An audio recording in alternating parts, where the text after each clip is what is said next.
we're going to be opening a Google Home Mini. They are $34 at Walmart. Just Googled it. $50 other places. But basically allows you to use voice technology, which isn't quite where it will be soon, but allows you to do a lot of pretty awesome stuff. So we're going to open this and maybe even read some of the things on the box. If nothing else, a lot of consumers are buying these as a replacement speaker. You can either go to the store and buy a $50 Bluetooth speaker, or you can buy a Google Home Mini or an Amazon Echo Dot that has all the same capabilities and you can talk to it. How difficult is it to open? I made it more difficult than it should be, I'll say that.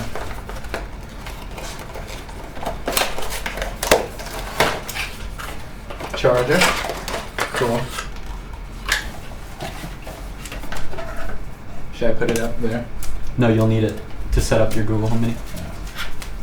Okay. How do I do it? Alright, step one, plug it in. Connect the power adapter to your Google Home Mini. Done. 2, get the app. Download the Google Home app from the Google Play or the App Store on a compatible phone or tablet. That sounds cool. What do you think of those colors? They're cool. Welcome to Google Home. To get started, download the Google Home app on They a remind phone me or of the Google tablet. search.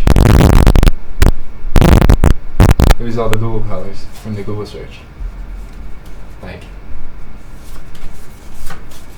put in a file in Google Home. Yeah, we got a list. Well, get to know your Google Home Mini. Let's get started. And now, Shelby's going to join us. So Shelby's never used a voice device before, and she's gonna read all of the Get to know your Google Home Mini commands. yeah. They divide it up into a couple different sections for the different parts of your house. It says just start with OK Google. Your How Google easy- Home isn't set up yet. To get started, download the Google Should I Home just app sit? on a phone or tablet. Okay. Universities have not done a good job about allowing these devices to connect on campus. A lot of them have either username and password connections, or they have web logins, both of which are difficult for Google to handle. So for Google and Amazon Alexa, a lot of times universities just don't account for them, and they don't compensate for the fact that they need special Wi-Fi connections.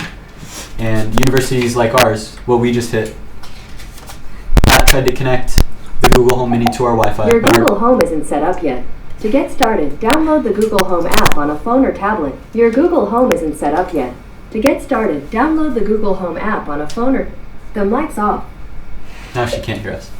By the way, the mic's off. Or she can. To turn it back on, Or she can. slide the switch on the back of Google Home. That's weird. So we can't connect her to the Wi-Fi because it requires us to open up another window. Like when you log into McDonald's Wi-Fi and it pops up a web browser, slide your finger in it counterclockwise. Yeah, on the screen. You're turning down the volume. That's pretty neat. Is that what I'm supposed to be doing? Or maybe you're I'm going to ask you guys just a question before you leave. Are you saying leave now? Well, I'm going to ask you this question. Okay. So I am a user that I am a non-user of this, and I'm really curious why you think this will make my life easier. Right now we're taught how to interact with keyboards and touchscreens. It's not an interaction that comes intuitive for typing and for communicating information. But voice is. It's how humans communicate ideas. It's how we communicate with each other. It's how we get things done. So having voice, not just talking with people, but to be able to communicate with technology, which is becoming more and more prevalent in our lives. Yeah. To be able to communicate directly to that, I think is going to make a lot of things easier, especially for people who are currently disabled and incapable, or who are handicapped from interacting on the current modes of technology interaction. Because not many people have developed into it yet, but that is going to be what we'll see in the future going forward. And once the infrastructure is there, it'll enable people to do a lot more than you can now. So it could include literally anything that you do physically. Just completely replace it. I remember when I was in 6th grade, I went to a keyboarding class and I was taught how to type on a keyboard. And you're saying that, well, our society is really technologically based, but do you see us learning how to interact with voice in education systems, or do you think it's going to be groups like you do set up on the weekends to teach you how to learn this? Because I know how I learned keyboard was in class, so like how is the common person going to be able to learn how to operate this? Or even the elderly. How do people learn how to interact with a microwave? Trial and error. trial and error. Maybe. I think their parents told them how to do it the first time, and once they knew, they figured it out. I think the same way that people figure out how to use Snapchat, like their friends in class are using it, so they use it. I think if a teacher gives a student a chance to take a foreign language exam rather than sitting there and reading it to her, to read it to a Google Home, and then it stores all of those and grades it using Google Translate.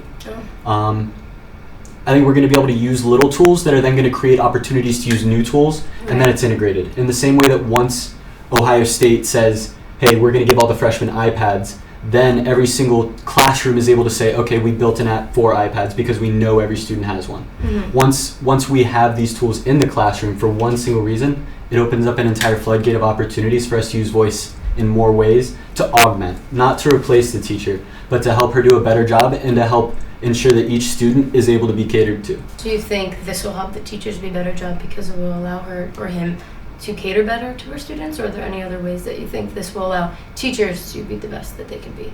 I think it's going to help teachers to interact with their students in ways that they couldn't before. It's another ear in the classroom, it's another computer, and it's so inexpensive.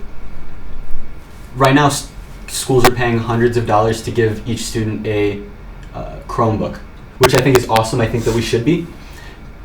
It's less than a sixth of that cost to give every single student one of those.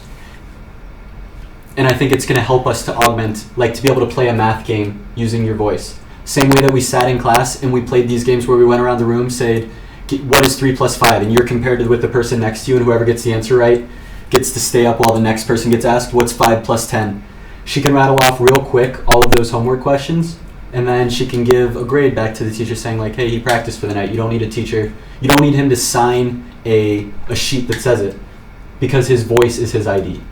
Unlike a computer where a login is an ID, like you type in a username and a password, voice is now at the point where you can actually understand individuals' voices. So that is your identity. Like you yourself are the identity, which means that you can like have students turn in things and actually know that it's them using it. Yeah. Which is why I think language like foreign languages and in special needs classrooms are going to be why it's really helpful to just understand where they're at and how they're understanding and how they're interacting with the technology. I also maybe think that this could help grading also, because if you're hearing the student's voice and like their actual response by the way that they speak about it, if they're authentic or not, if they're just doing it just because, I think that it could give, I like what you said, that you're now a voice, because essentially as humans we are what we bring to the world, what we say to the world.